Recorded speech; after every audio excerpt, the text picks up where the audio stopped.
माननीय श्रीमती डिम्पल यादव जी।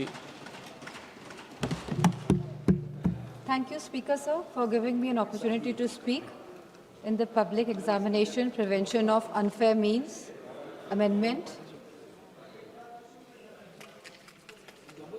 जैसे सुप्रिया जी ने कहा कि 2024 में यह बिल संसद में आ चुका है और आज यहाँ पे अमेंडमेंट हो रहा है।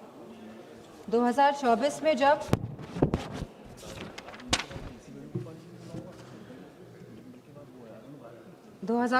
में जब एनटीए द्वारा परीक्षाएं कराई गई तो ये देखा गया कि यूजीसी नीट कैंसिल हुआ एक दिन बाद जब उस परीक्षा करी गई।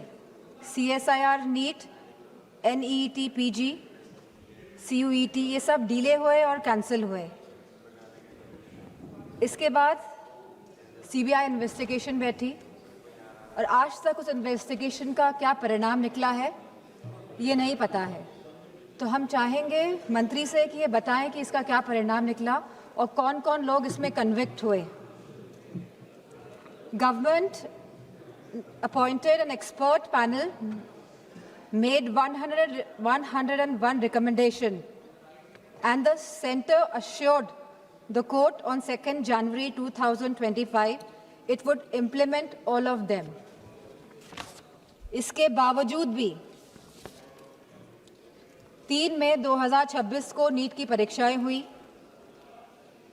12 मई को परीक्षाएं रद्द हो गई और फिर सरकार ने री एग्जाम कराया 21 जून को। लेकिन सवाल इस बात का है कि जब 2024 में कानून बिल पास हो गया था तभी भी ये लीकेज क्यों हुई? ये जो 2024 के बाद भी जो ये लीकेज हुई है, कहीं एक षड्यंत्र तो नहीं है सरकार का? या तो ये षड्यंत्र है या तो सरकार के जो सिस्टम है इसमें परमानेंट लीकेज है। पिछले 2021 से 2026 तक लगभग 90 स्टूडेंट्स ने आत्महत्या की है और इसी के साथ पिछले 40 दिनों में 20 स्टूडेंट्स ने आत्महत्या करी है। और मैं उन सभी का नाम यहाँ लेना चाहूँगी क्योंकि ये आंकड़े नहीं हैं अध्यक्ष जी, ये हमारे बच्चे हैं जिन्होंने अपनी जान गंवाई है इस शिक्षा सिस्टम प्रणाली की वजह से।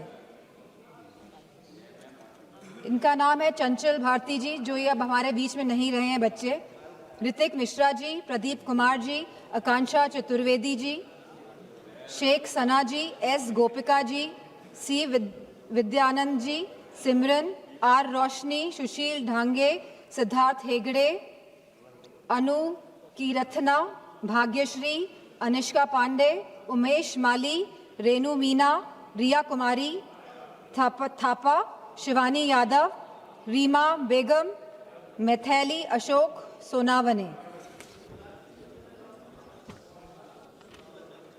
आज हम सब इसी के साथ सलाम करते हैं, सराहना करते हैं, प्रशंसा करते हैं हमारे युवाओं की, हमारे छात्रों की, हमारे जेनजी की, उनकी हौसले की, उनकी हिम्मत की, जो इस शासन से, इस प्रशासन से डरे नहीं, जिन्होंने मुकाबला किया अहंकारी सरकार के आगे।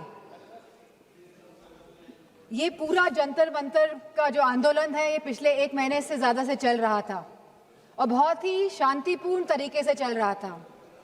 हर स्टेट से बच्चे आ रहे थे, जा रहे थे।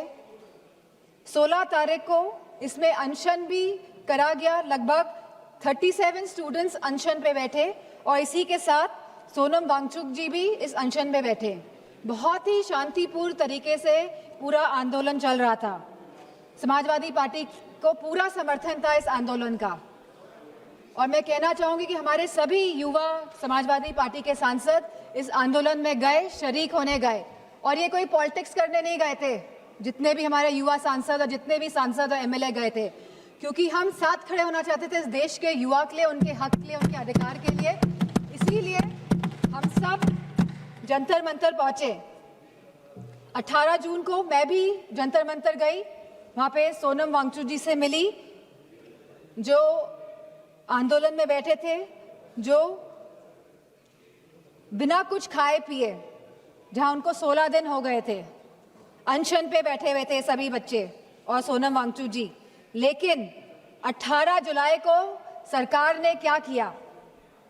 सवाल इस बात का है, जो लोग अहिंसा के साथ बैठे हुए थे, जो लोग गांधी जी के विचारों के साथ सत्य और अहिंसा की लड़ाई लड़ रहे थे, उनको आप लोगों ने सफेद कफन पहनाने का काम किया। 18 तारीख को आप लोगों ने उनको कफन पहनाने का काम किया और गांधी जी के विचारों को आप लोगों ने कहीं ना कहीं कफन पहनाने का काम किया।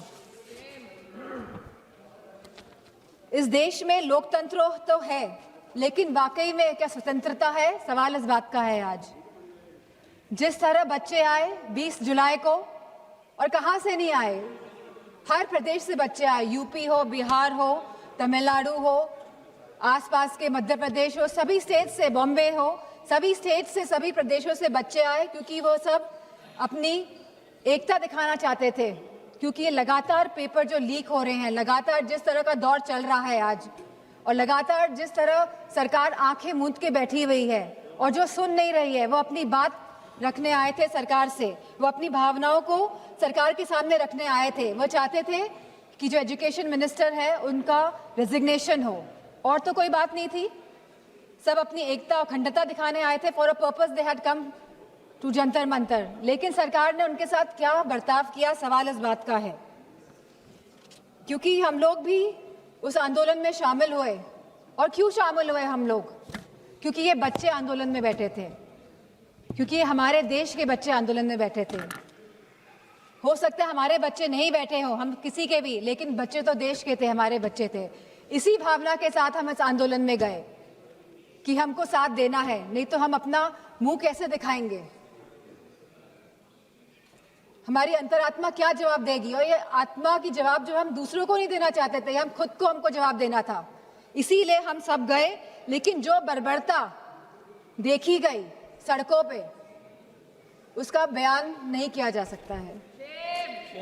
आपने बैरिकेडिंग लगा दी 100-100 मीटर पर, और बच्चों को आपने वहां पे ट्रैप कर दिया, और फिर वहां पे आपने लाठियां बजाई बच्चों पे, उनके सर फोड़े गए, बेटियों के कपड़े जानबूझ के फाड़े गए।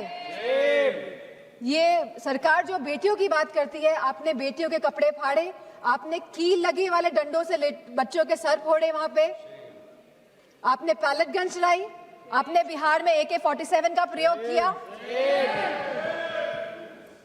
हम थे वहां पे, हमें पता है क्या स्थिति थी। किस फेयरलेसनेस के साथ, बिना डरे बच्चों ने सामना किया इस प्रशासन का, शासन का और सरकार का। बहुत बच्चे बेहोश हो गए, बहुत बच्चों के सर से खून निकल रहा था। They were feeling humiliated. I could feel their pain because I was there. और मैं समझती हूँ जितने भी लोगों ने, जितनी भी माताओं ने, और मैं समझती हूँ पुरुषों ने भी ये रील्स देखी है इंस्टाग्राम में, सोशल मीडिया के माध्यम से, जो भारतीय जनता पार्टी के लोग छुपा नहीं पाए अपनी गोदी मीडिया द्वारा। तो सबका दिल कहीं ना कहीं आहत हुआ। सबको चोट पहुंचाने का काम भारतीय जनता पार्टी की सरकार ने किया है इस आंदोलन को लेके। और जिस तरह से बेटियां इस ट्रॉमा से गुजरी हैं, वो बोल नहीं पा रही थी ठीक से, वो सांस नहीं ले पाई थी ठीक से। जिस तरह से आपने छातियों पे बच्चों का वार किया है, मैं समझती हूँ कहीं ना कहीं आप सबके आगे तो आएगा ही है, कोई भूलने वाला है नहीं। यहाँ पे लोग इमरजेंसी की बात करते हैं, 50 साल पहले इमरजेंसी लगी थी और आज भी इमरजेंसी की बात होती है। लेकिन इमरजेंसी अगर वाकई में आप लोगों को देखनी थी तो आप आते हो सड़कों में, देखते कि इमरजेंसी क्या होती है। जहाँ बच्चे खून पसीना बहा रहे थे सड़कों पे, वहां पे आप सब लोग बहुत ही महफूज तरीके से बैठे हुए थे संसद के अंदर। और यहाँ पे बहुत सारे सांसद जो पता नहीं क्या क्या बयान दे रहे हैं बच्चों के लिए, अभद्र भाषा का प्रयोग कर रहे हैं। और साथ में एक सांसद तो आए थे, कह रहे थे कि बहुत ही अराजक तत्व थे। क्या आप हमारे बच्चों को अब अराजक तत्व कहेंगे?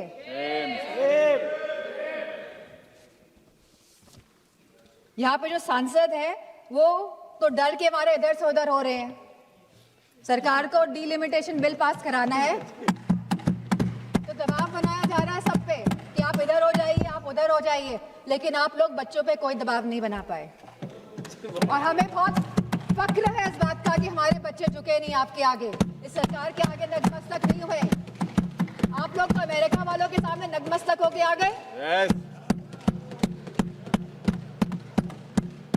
लेकिन हमें फक्र है कि हमारे बच्चे लड़े और इस लड़ाई को जीते।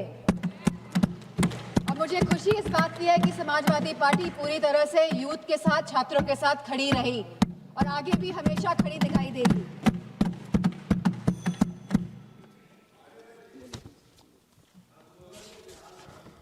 अगर कोई रूल्स और रेगुलेशंस लाने ही है तो ये जो सांसद लोग इधर से संसद के अंदर जो सांसद लोग चाहे लोकसभा और राज्यसभा और इधर से उधर भटक रहे हैं, इसके लिए कोई रूल लेकर आइए, क्योंकि कहीं ना कहीं ये लोकतंत्र को क्षति पहुंचाने का काम कर रहे हैं।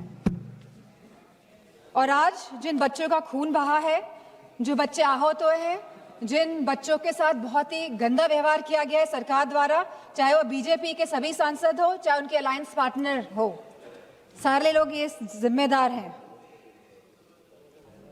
अध्यक्ष जी, आप सभी को मैं कहना चाहूंगी, अपनी बात को खत्म करना चाहूंगी कि you have ripped the youth of the country of his dignity, respects and rights, but I also salute the youth of the country for they didn't let go of anything. They stayed, they stood, they fought all together. And I have huge love and respect for the children of my country. And इन्हीं शब्दों के साथ मैं सरकार से कहना चाहूंगी, with sincerity and with resolve, transformation is imminent. आप रोक नहीं सकते हैं ट्रांसफॉर्मेशन को, अगर आपके अंदर सिंसियरिटी है और अगर आपके अंदर ये रेजोल्यूशन है। लेकिन आपके अंदर क्या है ये तो आप ही जानते हैं। मैं चाहूंगी कि होम मिनिस्टर आके जवाब दे, जो हमारे बच्चों के साथ बर्बरता की गई। आज आप भारत को डेमोक्रेटिक कंट्री कहते हैं, लेकिन जिस तरह आपने मारा, पीटा और आज भी आप चिन्हित करने का काम कर रहे हैं, तो मैं चाहूंगी कि होम मिनिस्टर आए और इस बात का जवाब दे कि आखिरकार दिल्ली की सड़कों में इतने बड़े आंदोलन में, जहां सभी बच्चे थे, निहत्थे थे, अहिंसा के भाव के साथ आए थे, बिना किसी अस्त्र और शस्त्र के, आप लोगों ने इतना हिंसा का प्रयोग क्यों किया? इसी के साथ मैं अपनी बात को समाप्त करती हूं।